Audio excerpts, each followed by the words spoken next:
మాట్లాడడానికి కోట శ్రీనివాసన్న గారు ఉన్నారు. అయితే నిన్న బండి సంజయ్ గారు చేసిన వ్యాఖ్యలు, గద్దరన్నను ఉద్దేశించి చేసిన వ్యాఖ్యలు కూడా ఆ సంచలనం రేపుతా ఉన్నాయి. సో మరి అన్నతో మాట్లాడితే ప్రయత్నిద్దాం. అన్న, ఎట్లా చూస్తారు నిన్న బండి సంజయ్ గారు కేంద్ర మంత్రి స్థాయిలో ఉండి కూడా గద్దర్ గారిని ఉద్దేశించుకుని అట్లా మాట్లాడిన వ్యాఖ్యల మీద మీ స్పందన ఏంటి? తెలంగాణ సమాజంలో ఆయన పార్టీ పట్ల మొత్తం యువతరందరికి కూడా ఒక అభిప్రాయం ఉంది.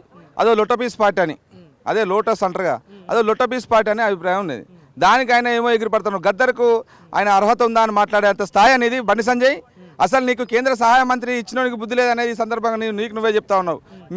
మీ ప్రధానమంత్రిని మీ పార్టీ నాయకత్వాన్ని నువ్వు అవమానపరుస్తూ ఉన్నావు. కాబట్టి గద్దరు ఇలా చరిష్మ మీద మీరు ఏదో మట్టి కప్పి మట్టి పోసి బురద జల్లి మీరు తగ్గించాలనుకుంటే నువ్వే మొత్తం సూర్యుని మీద ఉన్నట్టుగా నీ మీద ముఖం మీద పడతా అనేది గుర్తుంచుకో. బండి సంజయ్ మాటలు మాట్లాడేటప్పుడు కొంచెం నీ స్థాయికి తగ్గట్టుగా కేంద్ర సహాయ మంత్రిగా ఉన్నప్పుడు ఆ పద్ధతిలో మాట్లాడాలి.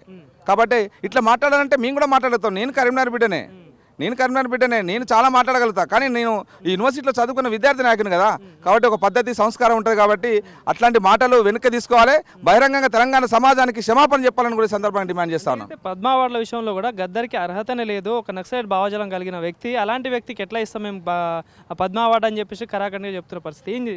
గద్దరన్న నక్సలైట్ భావజాలాన్ని కలిగి ఉన్నప్పటికీ పరిణామ క్రమంలో తన పోరాటం అంతా కూడా ఒక ప్రజాస్వామికబద్ధంగా ఈ తెలంగాణలో రాష్ట్రం ఏర్పడాలని, ఈ తెలంగాణలో ఉమ్మడి ఆంధ్రప్రదేశ్లో ఉన్నటువంటి వివిధ సామాజిక ఉద్యమాలన్నిటికీ కూడా తను ఒక దిక్సూచిగా నిలబడి, తను పెద్దనగా నిలబడి ఇలా విద్యార్థులను, ప్రజా సంఘాలను, వివిధ దళిత సంఘాలను అందరినీ చైతన్యం చేసి నడిపించినటువంటి ఒక గొప్ప ఉద్యమ నేత. మరి తను ఏమడిగిండు? ఈ పార్లమెంట్లో బిల్లు పెట్టాలి, తెలంగాణ రాష్ట్రం ఏర్పాటు చేయాలన్నాడు. మరి అది కూడా నక్సలైట్ ప్రోగ్రామ్ అంటే ఈ తెలంగాణ మొత్తం నక్సలైట్లే. అందరూ పార్లమెంట్లో పెట్టమని అడిగినలే కదా, అందరూ పార్లమెంట్లో బిల్లు పెట్టాలి, తెలంగాణ ఏర్పాటు చేయాలని అడిగింది కదా. ఏం మాట్లాడుతున్నారు వాళ్ళు? సోయి తప్పి మాట్లాడుతూ ఉన్నారు. ఇలా ఉనికి కోసం, ఇలా వాళ్ళ ఉనికిని చాటుకోవడానికి కోసం భారతీయ జనతా పార్టీ తెలంగాణలో నడిచట్లేదు. కాబట్టి ఆ ఉనికిని చాటుకోవడానికి కోసం ఎన్నికల ముందు ఇట్లాంటి మాటలు, అవాకులు చెవాకులు పేలుస్తారు.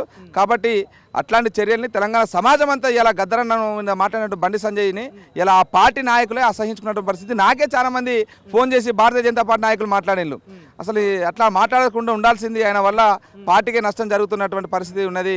ఆయన ఏమనుకుంటున్నారో ఆయనకు చెప్పేటోళ్ళు లేరు అనేటువంటి పద్ధతి భావజాలం అని చెప్పేసి తీయడం జరిగింది. సో అట్లా అనుకుంటే మరి వాళ్ళ పార్టీలో కూడా చాలా మంది ఉన్నారు కదా, మరి దాన్ని ఏమంటారు?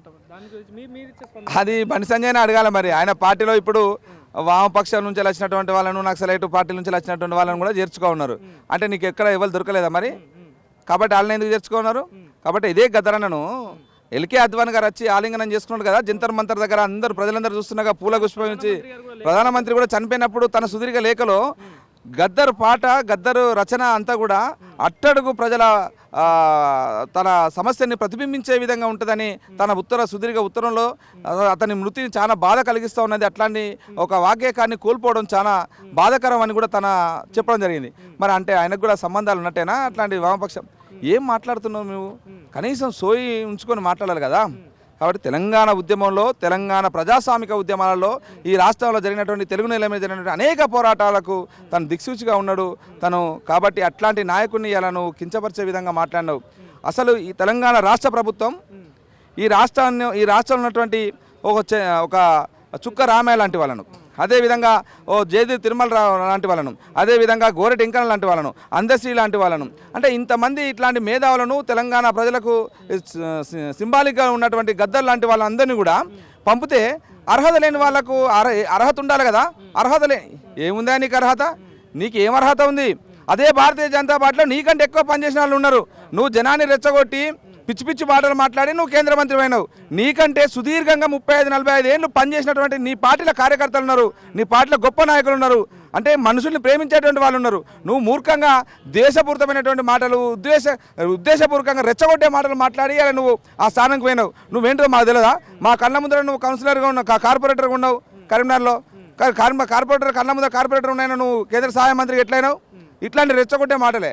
అంటే ఆయన ఏదో పెద్ద ఇక్కడ తెలంగాణలో భారతీయ జనతా పార్టీకి ఆయనే మొత్తం నడిపిస్తున్నానని, ఎడ్ల బండి కింద కుక్క పోకుంటూ మొత్తం బండినంతా నేనే మోస్తున్నా బరువు అన్నట్టుగా భారతీయ జనతా పార్టీ నేనే నడిపిస్తున్నాను ఆయన అనుకుంటాడు. కానీ ఆయన ఏం కాదు, చాలా మంది ఆ పార్టీలో ఉన్నారు. ఆ పార్టీలో లక్షలాది మంది ఇలా గద్దరన్న అభిమానులు ఉన్నారు. కాబట్టి నీ పార్టీ వాళ్ళు నీ మీదే ఉమ్మేటువంటి పరిస్థితి ఇలా బండి సంజయ్ తెచ్చుకున్నాడు. సో డిమాండ్ ఏం చేస్తున్నారు మీరు దీని విషయంలో? ఏం డిమాండ్ చేస్తున్నారు? భారతీయ జనతా పార్టీ రాష్ట్ర నాయకత్వం కానీ, అదేవిధంగా కేంద్రంలో ఉన్నటువంటి ప్రభుత్వం కానీ మేము డిమాండ్ చేస్తూ ఉన్నాం. కేంద్ర ప్రభుత్వం వెంటనే మన బండి సంజయ్ని బర్తరఫ్ బర్తరఫ్ చేయాలి, కేబినెట్ నుంచి వెళ్ళి బర్తరఫ్ చేయాలని డిమాండ్ చేస్తా ఉన్నాం. దీనికి బేషరతుగా రాష్ట్ర భారతీయ జనతా పార్టీ క్షమాపణ చెప్పాలి, బహిరంగ క్షమాపణ చెప్పాలని. ఎందుకంటే స్వయంగా ఒక రాష్ట్ర ముఖ్యమంత్రి తను ప్రతిపాదన పంపించిందని రేవంత్ రెడ్డి గారు ఇలా ఎంతో గౌరవించుకుంటున్నాం. తెలంగాణ సమాజానికి ఆయన చేసినటువంటి త్యాగాన్ని, కాంట్రిబ్యూషన్ అంతా కూడా ఇలా గౌరవించుకుంటూ రేవంత్ రెడ్డి గారు తన పేరు మీద ఒక అవార్డుని పెట్టిండు. మీరేందా ఇచ్చేది? రేపు కేంద్రంలో రాహుల్ గాంధీ అధికారంలోకి వచ్చిన తర్వాత ప్రధానమంత్రి అయితే మేమే ఇచ్చుకుంటాం ఇంకా గొప్పగా. ఈ నెల 31న కూడా గద్దర్ గారి జయంతి వైభవం అంటే పెద్దగా చేయబోతున్నారు ప్రభుత్వ సహకారంతో.